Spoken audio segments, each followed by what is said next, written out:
Welcome to a new video. Today I will tell you new information about Mary of Denmark. Who would have told Mary Donaldson that the 2000 Sydney Olympics would forever change her destiny? At the time, she was working as a lawyer and went out for drinks with a group of friends at a local pub where she met Prince Frederik, who introduced himself simply as Fred. It was right then and there that she unknowingly began writing the first lines of her own fairy tale. For love, she left her native Australia, gave up her life and her home, moved to Copenhagen, and dedicated herself to her official duties. These same duties, almost 26 years later, have brought her back to her homeland, now as Queen of Denmark. A very significant and personal journey that has left behind memorable images, unforgettable moments, and a speech that has gone viral in which she confessed that when she first visited the Scandinavian country and realized that its society was similar to Australian society, "You can imagine the great relief I felt, as I had fallen in love with the Crown Prince of Denmark."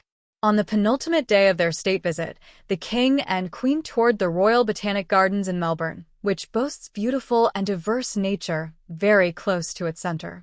It served as the backdrop for a reception where they met with members of the Australian government, authorities, and Danish businesspeople working in Oceania.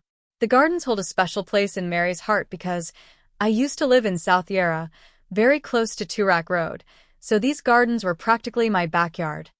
She recounted this during her speech, in which she referred to the time she settled in Europe. You would think that two countries so geographically distant would see things very differently. From my perspective, I see two surprisingly similar societies. And you can imagine the great relief I felt, as I had fallen in love with the Crown Prince of Denmark.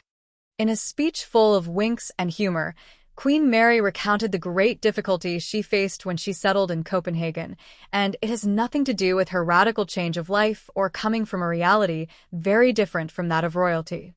There is something we don't share: the language. And it's not a language that is easy to learn. Danish is difficult to understand. For example, when a sentence begins or ends, or even when it comes to a single word. And we like to combine an unimaginable number of words to form a term, she began, before sharing the best example. Special age Brixesplan Period, that's 51 letters. With everyone laughing and applauding spontaneously, he confessed that he is unable to decipher the meaning of this word, which since 1993 has been part of the Guinness Book of World Records as the longest official word in Denmark. He also shared other peculiarities from Australia, where he is enjoying a second honeymoon with Frederik. And then there are words like bidrag and bedrag.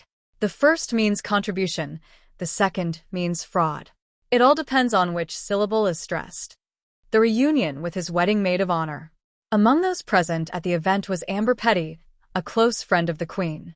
Her reaction upon greeting them and seeing the King demonstrates how close they are, despite their lives having taken very different paths. Distance is no problem for them. They remain friends and confidants. Moreover, they make every effort to see each other.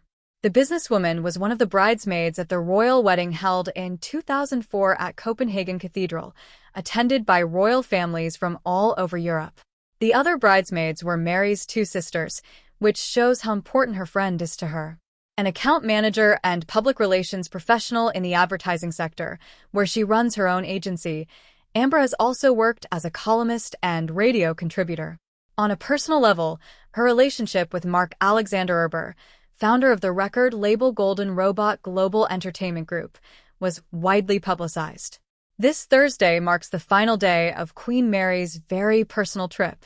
After the official reception in Hobart, Tasmania, where they were welcomed with a traditional smoke purification ceremony led by an Aboriginal representative, symbolizing respect for the Indigenous peoples and the land they are visiting, they boarded a ship accompanied by a marine research team from the Institute of Marine and Antarctic Studies to observe their work firsthand. It was then that the most amusing images were captured: Queen Mary playfully picking up a lobster, while her husband pulled out his phone to immortalize the moment, and even daringly touching a sea urchin. I hope you enjoyed this video. I will be grateful for every like, comment, and especially subscription.